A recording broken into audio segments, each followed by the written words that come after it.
Okay, today's training we're going to be talking about resolving concerns. We make our initial contact, then we resolve the owner's concerns, and then we collect their parameters from them. So we're going to be going over phase two. First of all, if you ever have to follow up with someone, um, try and follow up via email, follow up the next day, follow up 3 days after that initial contact. Um, and if there is no response when you're trying to email them, um, make a call. Okay, that's generally my method. Again, it's not perfect method, but that's usually the way that I do it. Um, when you call them, say, hey, usually you've always sent them some kind of an email. So this is if you've emailed something to them and they want to look it over and now you're following up with them. Just follow up and say, hey, I just wanted to see if you got a chance to look over what I sent you, and they'll either say yes or no. Okay. Um, if they say, yeah, I did, then say, awesome. Well, what are your thoughts on what we do? Do you have any concerns? And then you can, again, begin the resolve concerns portion of it. If they say no, you're going to give them a quick pitch, okay? My pitch that I use is I just say, okay, well, essentially, we come to you for approval when we have an interested guest. Um, and if you decide to take the deal, we transfer the funds to you and then put the guests in touch with you guys so you guys can coordinate check-in. This way you stay in control and you just kind of sit back and wait until we bring you people for approval. What are your thoughts? And again, that kind of like, oh, okay, and then they have questions and you resolve concerns. Um, so resolving concerns, let's go over some of that. Your objective really with resolving concerns is helping the owner understand how this works. And then you offer them some sort of a customized solution to whatever their concern is. So let's go over some of the common ones. So owner concerns, these are very common ones. First of all, the biggest one of all is that they want to know the people that are coming to their house. They're very concerned about this, okay? Uh, Having a guest come and stay in your property that you have no idea who someone else booked is kind of a scary proposition. We want them to know that our response to that is, look, we don't do anything without your approval. They set the parameters for the kind of people they want, and we bring them deals that fit those parameters, and they can approve or reject them. We send them, just so that you guys are aware, we send them the names and ages of all the guests. We send them the reason that the guest is coming. We've developed a relationship with this guest. We collect all this information and then we send it all to them, explaining who this guest is, what the names and ages of all the guests are, what the finances are that they're going to receive, everything. We give them all that. And if they have more questions, they can ask us. We'll tell them all about the guests, everything that we know, and then they can make that final call if they want to accept it or reject it. So they stay in total control. It's important that you guys realize that and that you communicate that to the owners, that this is literally all we're doing is we're bringing the owners someone for their approval. We're just going to come to them and say, hey, I have a guest. Here's who they are. Here's how much money you're going to receive. Do you want it?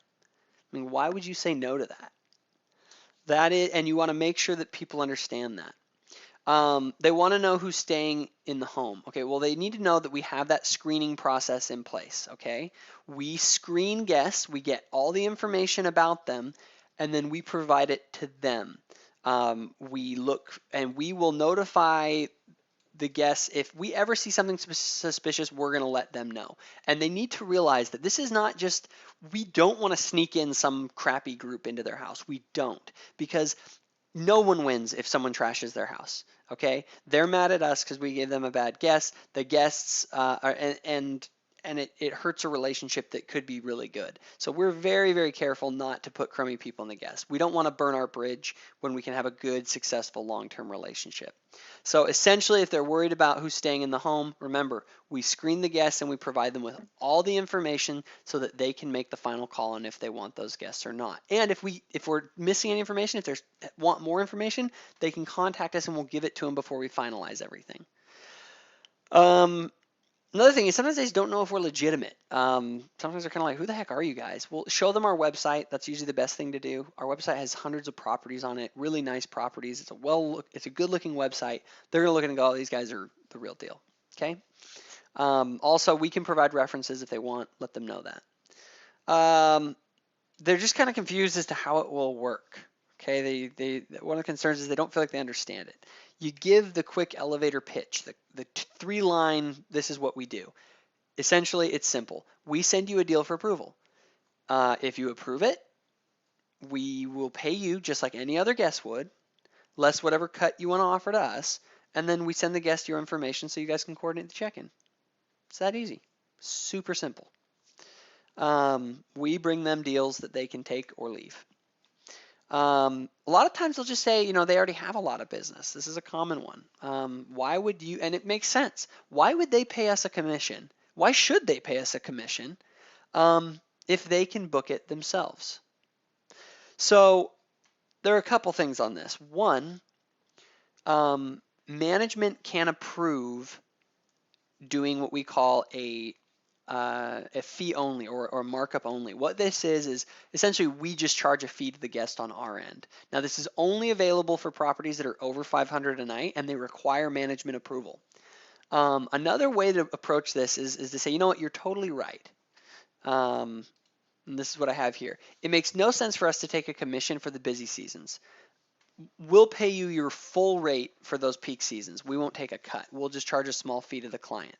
And then, but for the other seasons, we can work something out. During the slow seasons, we'll take a small cut, but the rest of the year, we'll just put a small markup on it to cover our costs. See if they're willing to do that. If they're not, at some point, we just got to be like, all right, well, you don't want to work with us, and we just can't help them out. We got to move on.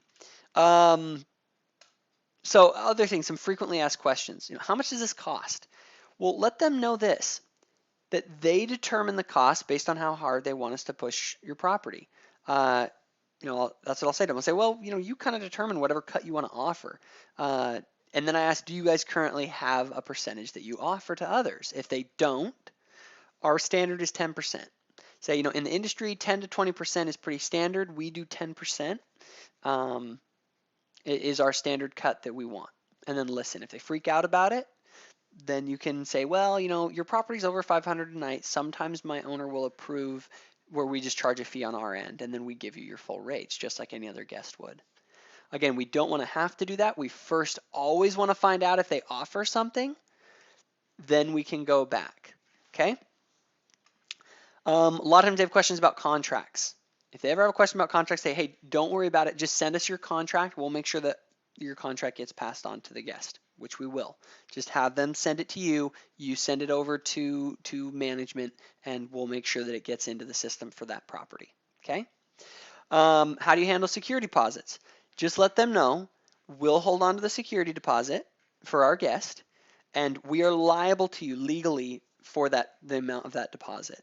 You just have to notify us 7 days prior or within 7 days after the guest leaves if you want us to put a hold on it. Okay, because at 7 days we'll send it back to the guest. Okay, because guests when they book a reservation, they put down a security deposit of like $500 that we hold on to until after checkout to make sure they don't trash the house. Okay, so whatever they want as a security deposit, we'll take that and we'll hold on to it, and then and we're flexible on this. If they want to hold the security deposit, we can do that. So just let them know. If you ever run into issues, say, let me talk to my manager and see what I can work out for you. Almost any concern, we can figure something out. Another thing that they ask is it kind of gets to a point, they might not say this, but essentially it kind of is like, now what? Like, okay, cool. And then they just kind of like go quiet. It's like, all right, well, that's kind of their way of saying, well, now what? Well, what you do when you're ready to close the deal, you say, all right, well, what we'll do is we'll use the current information on your website to get any of the information we need. But then you say, but there are a few details that are not on your site that I want to get real quick. And then you begin collecting the parameters. And that's what we're talking about in this next training is collecting the parameters. But anytime you have questions or concerns, do your best to answer them. If you don't know the answer, let them know you don't know. And say, I'm going to talk to my manager and get an answer to that, and I'll get back to you. But if you don't have and then you can do that, but always make sure to try and get all the questions you can. Say, okay, I'm going to write that down. I'll ask my manager about it. Do you have any other questions or concerns? You always want to try and pull out every concern you can from them, or question, because everyone has some, and if you can answer all their questions or concerns, you'll close the deal. They'll do it. So that is how you resolve concerns and work with the owners to try and get it. Those are some of the common concerns, and that is essentially how this all works. So